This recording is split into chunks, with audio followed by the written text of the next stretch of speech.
All right, so I'm here today with Annie Dunhoff, who's created Enga Unite, which is a program for people who want to learn to improve their communication as a yoga teacher, particularly people who come from a foreign language, wanting to learn to improve their English as a yoga teacher, and Sanskrit as well is weaved in there, I'm sure, as well. But we'll be working together on her summit coming up soon. So I'll have the link in the podcast description for that. And she has a great free thing you can check out on her website to kind of clarify what is your style of teaching and help you find your voice. So we're going to get into all that today on this episode of the Yoga Teacher Training Podcast. So welcome, Annie. Great to have you here. Thank you so much for having me. It's an absolute honor. Awesome. So Annie also has a great podcast herself that you can check out. What's the name of the podcast again? It's called Your Yoga in English. Great. And just tell us a little bit about how you came to this point of like your own journey of wanting to improve your own skills as a yoga teacher and why you created this. I think as for many yoga teachers, they end up doing something or focus their work on something that they struggled with themselves. And I was an English teacher before I was a yoga teacher. But when I did my teacher training, I realized that a lot of the language that came up in training wasn't something that I spoke about on a daily basis. So I really struggled in terms of remembering and memorizing anatomy, maybe things to do with philosophy, a lot of yogic phrases that I never really heard of before. And then out of teacher training, I started teaching my English students and realized that they weren't equipped with that language either. They didn't understand what was going on in the class because what I taught them in their general class was super different from what we spoke about in the yoga class. So I wrote then the English for Yoga course, a very general basic language course for yoga. But to that course, we only had teachers showing up. So I thought, well, I have to change the focus a little bit and now write everything for yoga teachers so that they can also teach yoga in English. So that's the journey of it. Awesome. So you got a background in just teaching language. And I remember hearing on your podcast that you've been like a student of language throughout your life and learned lots of different languages. Yeah. Yeah, absolutely. And I think that's kind of mandatory when you're from the Netherlands because no one speaks your language. So in school, you're automatically, it's like part of the system taught English, German, French, sometimes Spanish as well. And I think a lot with younger generations. But as I started traveling very young, I also learned Spanish myself. And then now I'm learning Portuguese and I really want to take up Italian. So yeah, very passionate about it. Yeah. What have you found working with your students are some of the common, like the biggest mistakes that they're making in trying to communicate? Let's say just in general for yoga teachers, and then you could say specifically to people learning English through yoga and with yoga. Yeah, mistakes. I think there are two types of different mistakes, like practical mistakes when you're speaking or teaching, but also a lot of fears and limiting beliefs that are holding you back. And when I speak about fears, it's often that people are being judged on their accent or their ability to understand and follow everything, which then causes them to not practice at all or stay away from it. So I think that is a big mistake. And then in terms of teaching, I think that most teachers overcomplicate the way that they communicate in class. And this is with native speakers too, like using ing forms or hypothetical ways of speaking. Like metaphors can be really great, but also very complicated, especially if you're teaching people that don't speak English as their first language. So I would say fear of an accent and overcomplicating language.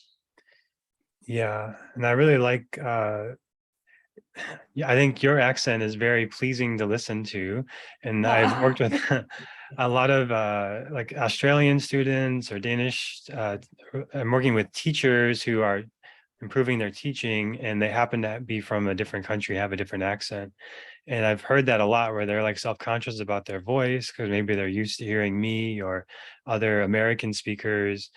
but I always have this response of like, I think it sounds great. Like I have no judgment about the accent. And as long as the communication is clear and the actual cueing and everything, then the voice, as long as it's like a, intentional voice, not just like Mhm. yelling or loud or anything. But that's something I've noticed a lot, is that people who are kind of self-conscious about their voice from a non-American background, at least that I've worked with, actually have great voices. And is there anything that you found is helpful for people kind of overcoming that insecurity or self-doubt in that way? Mhm. Yeah, I think it's a really great asset because it makes you stand out from other teachers because you don't sound the same. I think one tip of advice, or maybe something to work with, is to embody the fact that if you have a foreign accent, it really is a sign of bravery because it shows that you're putting in a lot of work and effort to learning a language and making yourself understood, communicating with people that don't speak the same language as you do. So it really shows like people skills and social skills that you have, or the willingness to develop them. Apart from that, I would also say to focus on mindful pronunciation instead, so that whenever you're speaking and what it is that you're speaking about is, like you said, with intention and clarity, because there are so many different accents all over the world, and especially when it comes to English, because it's not only spoken in America and the United Kingdom, but it's in Africa and in the Caribbean and all over the world. In India, there's so many different accents. So I would say embrace it, see it as a sign of bravery, and also take it as a strength or something that makes you stand out from other teachers. Yeah, it's true. And especially if the only teachers at the studio are Americans, when somebody does have a different background, it provides a different perspective. And just sometimes it's like creates this different sense of place and environment of like yoga is a special experience, working with somebody from like a different background or different accent, because it has just the yoga practice itself is like a special, unique container that's sort of outside of the normal daily routine. So, Mm-hmm. like, I've worked with Spanish speaking teachers or native Spanish speaking teachers who have like a Spanish accent, and something about that, it creates a sort of specialness I've experienced in going to their class. Yeah, absolutely. Yeah. Absolutely. So then, as far as the actual skill of teaching, what are some of the things that you find really helpful? Like, if you had to just share one thing in particular that somebody could start practicing that maybe they're not aware of now, like maybe it's the ing words, or Mm-hmm. maybe the way of using metaphors that is more helpful. What's one thing you would like to share with people here? Oh, that's a very difficult question because there's so many things. But I think for most, it starts with unlearning ing. And that is really because in our day-to-day conversations, it's something that we use all the time and also something you hear around you. So it's very easy that you have picked up on it and you're not even aware of the way that you're speaking. But in a yoga class, I think it's really important that we stay present and that the way that we cue is very active so that people can actually do or follow up on the guidance and the support that you're giving without just describing what is happening. And especially if you're working with people that also don't speak English as their first language, it might be that they don't even understand that cue because they don't get an instruction or an action that they need to take in the moment that you're cueing or instructing them. So yeah, unlearning ing first of all. And it's very easy. It's very easy to make your cues active. It's just something to be aware of. Yeah, and I've worked with some students in teacher trainings on this, and uh, for some people, it's a very difficult habit to break, because Yeah, you'll just say like moving your arms up or raising your arms, folding forward, stepping back, but once you become aware of it, it's very hard to not notice it. absolutely. Yeah. Exactly. Yeah. Uh, yeah, I like, so as I mentioned, Annie has a podcast, and that there's some great episodes in there about cueing and some specific techniques as well. So definitely recommend checking that out. And you will be doing a summit coming up soon that I'll be a part of. And I'd love to hear anything you'd like to share about the summit coming up. Yeah, absolutely. I'm super excited about it, and I'm super grateful that you're joining too. So it's the International Yoga Teacher Summit, and we'll be helping people that live all over the world that want to start an international career. So whether you want to teach online, or if you actually want to travel abroad and maybe host retreats or workshops at specific centers that are not in your country, how you go around doing that. So it's focused on getting yourself out there as a teacher, creating your network and starting collaborations, but also improving your skills to teach internationally. And that really means that you become aware of cultural differences and the way that you interact with other people from other countries in a yoga classroom, because this is different all over the world as well. So it's very broad, but really giving you like a solid foundation to start an international career. And what have been some of the things that have helped you be able to do that? Because I've seen you've been featured in a lot of places. You've grown your business a lot. So what have been some of the things that you found have helped you get to that place? I think the very first thing is becoming very clear on my purpose and what I wanted to do and what I wanted to share. Because I think that everyone has something that they want to share. Otherwise, you probably won't become a yoga teacher. There's something in you that you feel like an urge or a need to share that with other people around the world. Um, so when I became very clear on my purpose, I think limiting beliefs and self-doubt were things I had to overcome, but reminding myself of my purpose, and my purpose was helping other people to teach yoga in English, to actually go for it and not letting myself let myself hold back by the thoughts or the doubts or the insecurities that showed up in the beginning, and just going for it, reminding yourself of your purpose. Yeah, it's an interesting thing. Like I'm working with some teachers right now of like they're kind of honing in on like, should I focus on teaching these kind of students or those kind of students or this way of teaching or that way of teaching? And I think it's something that a lot of people struggle with. I certainly struggled with that earlier on of like what to focus on as a teacher, what Mm. approach. Well, first it was just figuring out I wanted to be a yoga teacher and then figuring out exactly how to approach that. So what was that process like for you of clarifying like, oh, it's international teachers, it's language? How did you know it was that direction to go? Like that was your purpose? Yeah.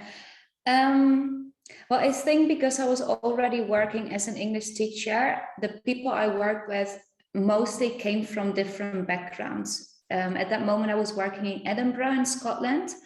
And we had a lot of students from Italy, from Spain, from France, but also Central and South America. And because I traveled a lot, I really liked being surrounded by people from different cultures. So maybe that's one thing that made it clear already that I wanted to stay in that kind of energy or type of interaction with people. And then afterwards, I took a business coach, and they really, really helped me to become even clearer and to become clear on my mission, on the vision, on the purpose, on the things that you want to share. So I definitely didn't do it alone. I had some help with it. And I think that's what we all need as yoga teachers. You can't, and everyone in the world, we always have to maybe speak to people, work with people to gain that clarity. But lots of journaling, lots of really that checking in with your feelings, with your gut feeling of what really lights me up and what do I really want to do for the foreseeable future. Because I think many people as well are very impatient, and they think that I'm going to do this right now, but don't see it as like a long life or a life journey to doing that forever. Yeah. And that's part of what you offer in your programs too, that sort of coaching and support and guidance that we all need. It's interesting, like think about essentially the teacher to student relationship is the only reason that we're even here having this conversation because of some teacher we worked with and they worked with. And it's just like if you take away having a teacher, there's really no more yoga in the world. Mm-hmm. And I think sometimes as yoga teachers, we can forget that if we kind of get out on our own path and get out of teacher training, kind of go out and maybe you worked with a mentor, but now you're kind of doing more your own thing, you can start to lose touch of that. And I've seen that sometimes with people. You kind of forget that the teacher to student relationship is so important in how we continue to grow in aspects of now the business and the marketing and the communication and the nuance of the teaching. Uh, right. I don't know if you ever thought about that kind of thing, how it's like so connected. Our teachers kind of created who we are, right? Absolutely, absolutely. And I think that's the whole idea of yoga as well, because it's always been passed on from teacher to student, and that student becomes a teacher and they have their students. So it's, I wouldn't say it's a vicious cycle, but it's an ongoing journey, and it's something that you're in lifelong, especially if you want to advance in your yoga practice or your understanding of yoga.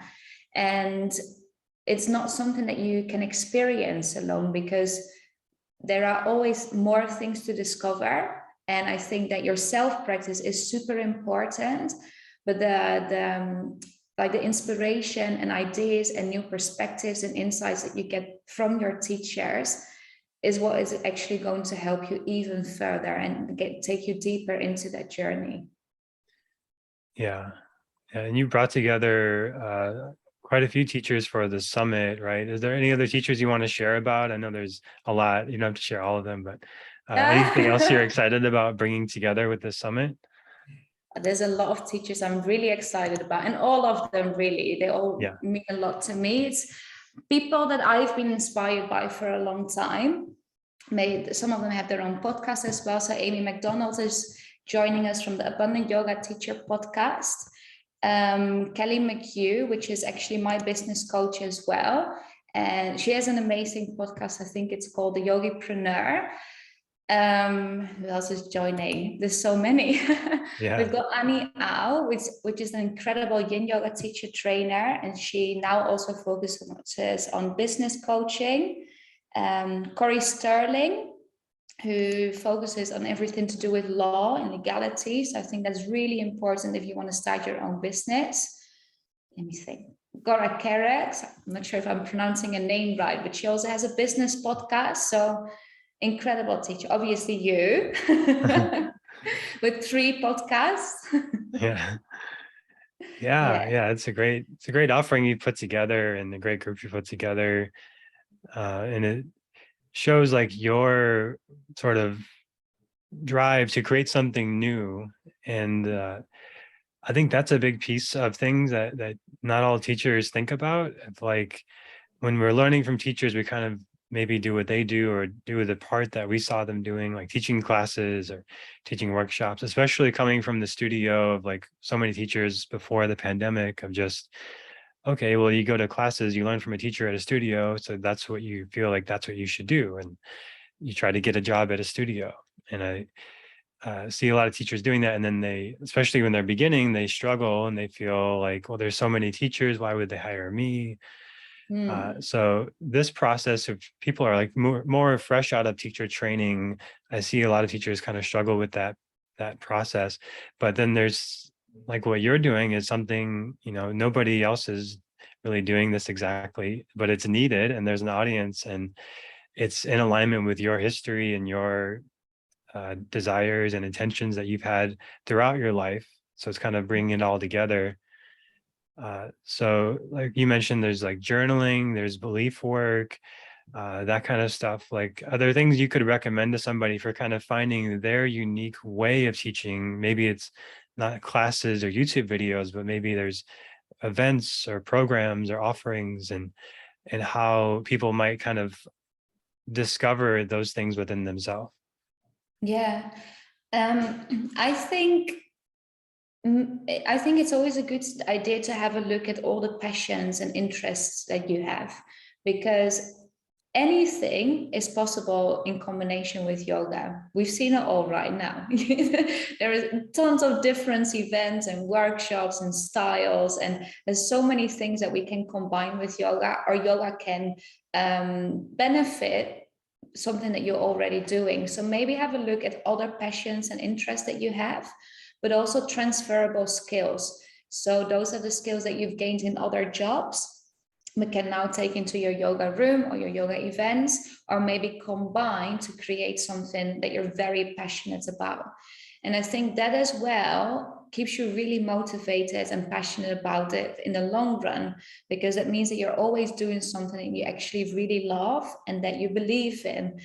So don't be afraid to think outside the box, because a lot of people, and especially when I started doing this, doing English and yoga together, they thought, I'm not sure if that's going to work. And I'm telling you, it wasn't easy. It took me a lot of work. But if you believe in it and you know it's something that has served you or that has worked for you, there are other people in this world that also need it, because you're never alone. As humans, we've got so many things in common. So there's always someone out there that needs exactly that same thing.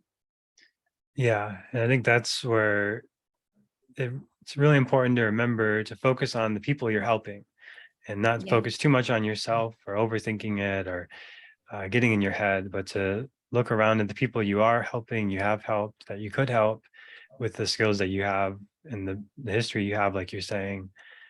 And you might think maybe it's too narrow. Like, how many Mm. people are there really in the world who want to learn to improve their yoga English speaking as teachers? But there's just people, right? There's lots of people. Yeah. Yeah. And I think it's also not about the quantity of people, but the quality of your work and how you can help them improve their lives. Yeah. Because if I look at my work, I really don't care about how many people go to the courses, but more about how confident and effective they feel and ready to actually do something to teach other people, because in the end we're all in this together, we're all sharing yoga, and the more people that can teach as well, the more yoga is practiced around the world. So like I said, there are always people that want to do exactly what you're doing, and it might be that in the beginning it's a little bit harder to find them because it's not something that already exists, but if it's something that you needed, there will be people that need that too. Yeah. Yeah, absolutely. And you can see the testimonials on her website for people who've had these great experiences working with her and how much it helps. And I think that's one of the things that people don't think about coming into teaching yoga, of like how much it builds your confidence and your self-esteem to be able to step into a room and just talk to a bunch of strangers and know what you're doing. And the third Mm-hmm. chakra kind of activation of like your will and your power and your confidence. That's a really cool side effect that you get from teaching yoga and then learning how to improve that teaching with the kind of stuff that you teach. Mm-hmm. Yeah, it's really exciting, and it's, I think, underestimated how much it takes to be a teacher and to show up and to do it as yourself, because developing your voice, especially coming out of teacher training, and it doesn't really matter in what language you teach. For many people, it's something completely different to what they've done before. So it takes a lot of courage and a little bit of discipline, but most of all, I think practice and just doing it and remembering your purpose. Right, right. Yeah, and Yeah. the confidence really comes through repetition. And the more you've done it and you see the results and you see that students are getting what you're saying, they're not confused, and that they're responding to each word you're saying, and it's very clear, then you kind of start to see the, like you talk about on your podcast some of the particular techniques you can use and things like that, but you see how effective certain things are, and like, oh, when I say it this way, they do exactly the Mm, thing and they find exactly the result that I'm going for. And if I say it this other way, they're confused and they're looking up at me. So you start to narrow that down through practice, through repetition, and then you get that confidence through that experience and repetition. So that that's applicable for everybody who's listening, who's like already a native English speaker or American. There's a lot of great stuff on Annie's site and her podcast about this, of like how to just improve your teaching as a teacher. And I think that's really valuable as well. So definitely recommend checking that out too. whether you are native or not native English speaker. So we're going to start to wrap up. Anything you want to share before we finish up here today? Oh, let me think. Wasn't prepared for that. Yeah, I think for anyone that's just starts teaching now, they're fresh out of yoga teacher training and they feel like, oh, I can't do this, or there's too much competition, or why would anybody want to hire me? I would say sit down with yourself and think of all the amazing qualities that you have already and what you would absolutely love to share with people that are on a similar journey or are yet to discover yoga, and what it is that you can actually share with them and make the people that you serve more important than the fears or the insecurities that come up for you. To really believe in the practice of yoga and the lifestyle of yoga, and your drive or the motivation, or actually what has helped you to improve in your life or to feel better in your body, and how you can then transfer it to other people. Make that the Yeah. most important thing. Yeah, very well said. Yeah, it's again bringing the attention to serving other people, Yeah. kind of going within, uncovering your gifts, your passions, your lessons, your transformation, and then sharing that with others. Very well said. Great. So we're going to start to wrap up. I'll have the links on the show notes for this episode to the summit, where I will be one of the guest teachers there. Very grateful to get to share there. I'll be talking about communication and using your voice and things like we talked about here. And you can check out Annie's Instagram. What's your Instagram? It's Enga Unite, E-N, is it E? Yeah, E-N-G-J, E-N-G-A, like English and yoga together, Enga Unite. And we use that name everywhere. So if you're on Facebook, or I think we even got TikTok right now, you can use it, look for it everywhere. Great. And I'll be over there. We're going to do an interview after this. So you might be able to see that after you hear this podcast. It should be up. So we're going to talk about the summit more there. So definitely keep in touch with her there. And thank you, Annie, for being a guest on the Yoga Teacher Training Podcast. Thank you so much for having me.